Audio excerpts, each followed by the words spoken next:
Je travaille depuis 20 ans dans la même entreprise. Et donc, je travaille dans une entreprise qui s'occupe de sécurité sociale. Et je suis cadre. Et donc, j'ai rapidement monté les échelons du terrain. Je suis passée à la direction.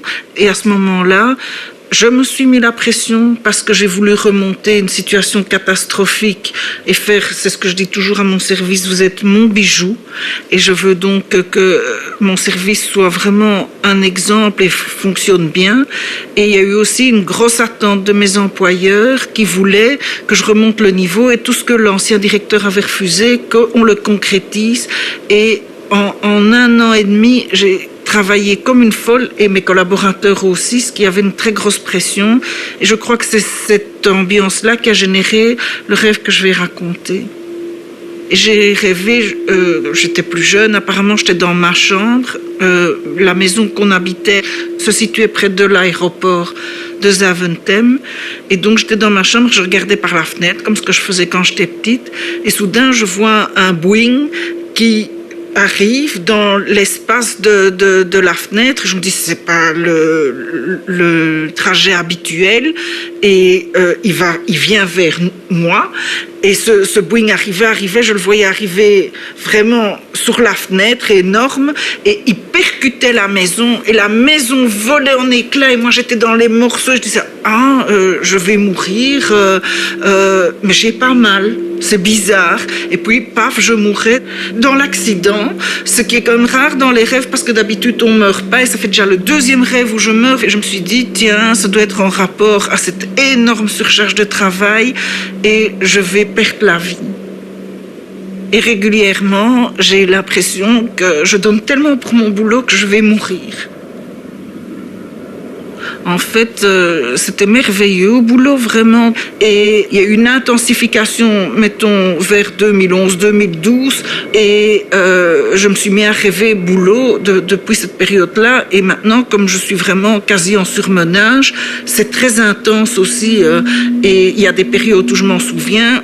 Et il y a des périodes où c'est le blackout. Je me souviens de rien de ce que j'ai rêvé la nuit. J'ai des gens formidables, j'ai 62 personnes que je coordonne. Ceux qui sont en burn-out et en surcharge, ce sont les gens du terrain.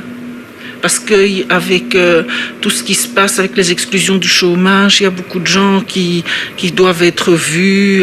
C'est difficile de faire la part des choses. Là aussi, ils reçoivent la lourdeur de leur histoire. Et puis, il y en a qui estiment qu'ils ont droit à tout. Donc, ils sont très agressifs. Il y a beaucoup de menaces sur mon équipe, de menaces de violence. Et on leur demande des choses qui leur semblent absconses. Donc dans des réinsertions, moi je me suis déjà fâchée en disant qu'on veut réinsérer des gens, enfin on veut nous obliger à réinsérer à tout craint des gens dans un monde du travail alors qu'il n'y a plus de travail. Et je leur ai dit, à des hauts niveaux, mais chaque fois maintenant, moi je ne sais plus rester calme, je me fâche tout le temps et je leur dis, commencez par créer des emplois, les gens ils iront travailler, on n'aura pas besoin de les réinsérer et donc les gens sont malades de la société et eux qui doivent ramer en essayant de faire la part des choses, ça je dois faire un dossier de ceci, ça je dois les réinsérer et pour finir ils ont une telle pression qu'ils craquent et ça me rend malheureuse parce que je voudrais les aider, mais je ne sais pas comment, donc j'essaie d'être tout le temps inventive, je vais encore de trouver un système alternatif et que je suis occupée à monter, à mettre, mais ça demande une énergie de dingue. Et parfois, je m'en veux parce que je suis tellement mal moi-même qu'avant, j'avais beaucoup d'empathie, beaucoup d'écoute, je prenais du temps pour les gens. Et là aussi, avec la pression de tout ce que je dois faire, je sais plus être patiente pour écouter la souffrance d'autrui. Ça me va loin parce que j'ai toujours été un peu aussi une espèce de psy des autres. Et c'est fini, hein, je sais plus.